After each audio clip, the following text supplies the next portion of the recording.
Well, guys, the time has come. I've officially updated my website. As you can see, it looks a lot more simple, and I've also added some new shirts. As you can see, they're epic. They're also on sale. The Liberal Tears mugs and everything, the original is still on there, and I actually have something very special to show you guys. I have one in real life. So here it is. This is what it looks like. As you can see, it's printed extremely high quality, and what I didn't know is that I actually have it on both sides. So if you're right-handed or left-handed, you'll be able to see a Liberal Tears mug from either side. And don't forget, you can also order it without the smiley face if you don't like that. But it's actually the most popular one. It was pretty funny. So here you go. Here it is. Check out the new website. You can read the description if you want. Check it out. Thank you, guys. Let's get into the video. See you later. To divert a little bit this morning to talk about something that I'm even more familiar with, which is the real-life value of forensic science. Lawyers don't win cases. Facts win cases, and increasingly those facts are rooted in science. 20 years ago, I met a young man by the name of Ricky Tyrone Samuel. Ricky had a wonderful mother by the name of Sylvine who loved him and wanted a good life for him, and Ricky got into a little bit of trouble, as young men from time to time do. So Ricky had a choice. He could follow that sometimes predictable path for young people who get in trouble, or he could use that incident to try to turn his life around. And he chose to turn his life around, and he met with us at the United States Attorney's Office, and he met with federal law enforcement officers and did what we encourage people to do in all facets of life, which is to accept responsibility and tell the truth. I was sitting in a courtroom about 6 months after I met Ricky Samuel, well before they had cell phones, and you could feel the pager vibrating. But you can't look at it, not in a room with a federal judge, so it just kept vibrating and vibrating and vibrating, and finally on a break I looked and saw those ominous numbers 911. Connected with a callback number to an ATF agent who I was working the case with. And I called the ATF agent back, and he said, Ricky Samuel's body was found this morning on his knees beside an isolated, tranquil pond in northern Greenville County. No witnesses except the trees, no shell casings. Just a single bullet, execution style, the back of his head. Now, I knew exactly who was responsible for killing Ricky Samuel. His name had just been released to the criminal defense attorneys that were defending someone in a federal criminal trial. Just released the name in discovery. But knowing something and proving something are two entirely different things. I knew who was responsible. Now we had to prove it. In Ricky's home in Spartanburg, there was a Bible. And that's not unusual in South Carolina to find a Bible, but this one was brand new. It was a gift from a man who had been visiting in the neighborhood, going door to door, trying to introduce people to Jesus. So the police took that Bible into evidence for some reason. They logged it in, and on a single solitary page in a single solitary book called Ezekiel was a fingerprint. Wouldn't be unusual to find a fingerprint in my wife's Bible or my grandmother's Bible. Pretty unusual to find one in a brand new Bible. So the police ran that fingerprint through the database, and it came back to a Bob Harry Fowler. Mr. Fowler was not a preacher. Mr. Fowler was not an evangelist. Mr. Fowler was a contract killer sent to Spartanburg, South Carolina to kill a federal witness. I don't remember the name of the technician. I do remember the name of the judge. I remember the name of the defense attorney. I remember the prosecutor who took the lead in that case, because it's the best prosecutor I've ever seen in my life or ever will see in my life, a man by the name of David Stevens. What I remember most of all is that Ricky Samuel's mother now knows who killed him.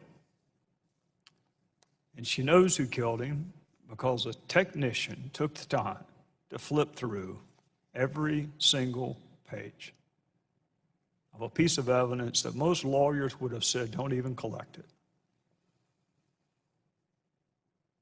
Nothing can mitigate the pain of a loss, but knowing that the people who took your son's life are serving life without parole in federal prison is at least one way to close the chapter, at least on the criminal justice part of it.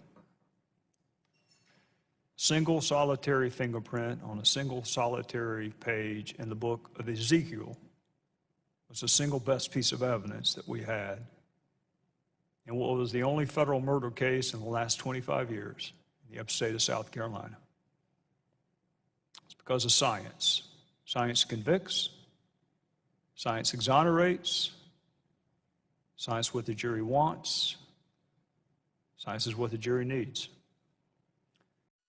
So here now, one of Chairman Nunes's Republican committee colleagues, Congressman Trey Gowdy, who is also former chairman of the Special Select Committee on Benghazi and a former federal prosecutor. Good to have you here tonight, yes, sir. Ma'am. Thank you. What do you make of the charge or the call to step down to Chairman Nunes by Chuck Schumer? I just love it when Senator Schumer gives Republicans advice on what we ought to do. Devin is doing exactly what the chairman Hipsey ought to do. When you have a source that has information, you handle that information safely, securely, which is exactly what he did. I wish Senator Schumer and some of the other Democrats would be more interested in the authenticity and the reliability of the underlying data and not the means by which it was acquired. Whether it's the White House or Waffle House, what difference does it make if the information is reliable and authentic? It just so happens Devin had to do it this way. So we're not going to take advice from Senator Schumer on who our chair people ought to be. All right. So, everybody obviously has been wondering who the source is on this. Who called him? There's a story about how he received a text in his car. He was with other staffers. Just got out of the car quickly, left, went over to the White House, we now know, viewed those documents, and then the next day goes back to show them to the president. So that sort of lines up to appear that the person who revealed all this to him is either in the White House or was associated with the White House. Now, the narrative on that has changed a bit in the past two press briefings. Let's watch. Will you rule out that the White House or anyone in the Trump administration gave Chairman Nunes that information? I'm not aware of it, but it doesn't really pass the smell test. It appears there was some degree of cooperation in this process that the White House granted Chairman Nunes. I will be glad to take a look at that and figure out whether or not that is an accurate statement or not. All right. So the door's open now to the possibility that it came from the White House. Does that matter? Devin hasn't told us it came from the White House. I don't think the source matters, Martha, nearly as much as whether or not the underlying information is authentic and credible. Keep in mind, Devin has also said this has nothing to do with Russia. And for those who missed it the first time he said it again, nothing to do with Russia. So if we've gotten to the point where the chairman of the House Intelligence Committee cannot go gather information related to our surveillance programs and cannot update the commander-in-chief on the nature of that information, we're in a really strange place. I realize that Democrats don't like the fact that President Trump won, but he did. And Devin is the chairperson of the Intelligence Committee. He has an obligation to update the commander-in-chief on information like this. So there was supposed to be a hearing to move this ball a little bit further. That open hearing was canceled, and now the closed hearing is also in question, where you all would like to question again the FBI Director Comey and the head of the NSA as well. Where does that stand? Are you going to have that hearing? I hope we have it at some point. I hope it's behind closed doors or confidentially, like every other serious investigation is run. Almost 100 times, Director Comey and Admiral Rogers said they could not answer the question in that setting. Almost 100 times. So if you really are on a quest for the truth, a quest for facts, why you would pick a forum which guarantees the witnesses cannot answer the question befuddles me. So I would love to bring them back. We have to bring them back. They are foundational, seminal witnesses. But almost 100 times they said they couldn't answer in a public setting. Gotcha. So I don't know why we'd go back that way. All right, quickly. Mr. Kushner, Jared Kushner, is going to answer questions about his meeting with a Russian banker whose bank was under sanctions at the time. What are your questions? What would you want to know about that relationship? Well, that's going to be a Senate investigation. The Senate, he's going to give testimony before the Senate. Martha, I'm easy. I want to know every fact that there is to know relevant to our jurisdiction. So anything dealing with Russia, anything dealing with the felonious dissemination of classified material, access the witnesses, access the documents, and ask all of the questions in a credible, serious way, which means do our investigation the way every other serious investigation in the country is done, which is behind closed doors until you have something to report. Chairman Gowdy, good to see you today. Thank you Yes, very much ma'am. for being here. I thank the gentleman. I yield back the balance Before of my the time. gentleman yields back, will the gentleman yield to me for I yield to the chairman. I applaud this bill. I've been a supporter of this bill for a number of years now. We're different in the United States of America, and I say this frequently. We're different. We are self-critical. We actually do things that other countries would never even dream of doing, and that is we do look under the hood. We do self-examine. We do err on the side of openness and transparency. And the idea that we would allow an auditor to come in and look at the full scope of the Federal Reserve strikes me as something that we could and should be doing in the spirit of making this country as responsible as we can, as accountable as we can, and that knowledge is a good thing, not a bad thing, to allow an organization as powerful and as deeply seated into our economy as the Federal Reserve without having that independent auditor that we can go in and review that's just irresponsible. That's just burying your head in the sand and saying we'd much rather operate in ignorance rather than saying, yeah, we're going to do an audit and we can look at it and maybe there's something there, maybe it's not. Maybe we can have a more robust discussion. Maybe those students who are going to studying economics can learn from what went well and what didn't go well so we don't make those mistakes again.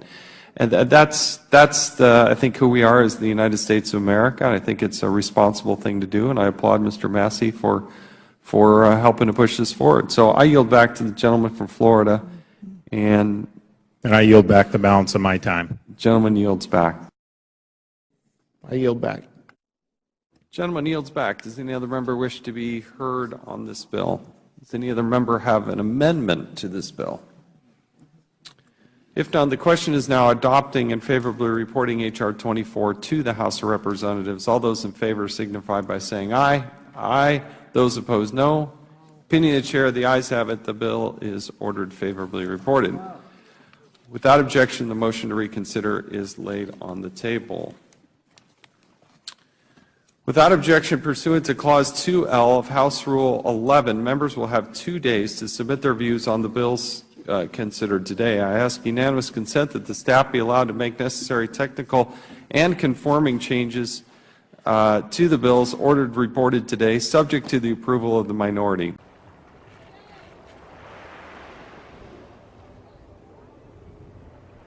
Hello, everyone. Hey, I'm just stopping by to remind you that liberals are insane. Social justice warriors are becoming more violent and triggered than ever before. Anyways, be sure to subscribe to KGPPV on YouTube and have a blessed day. Yeah, man.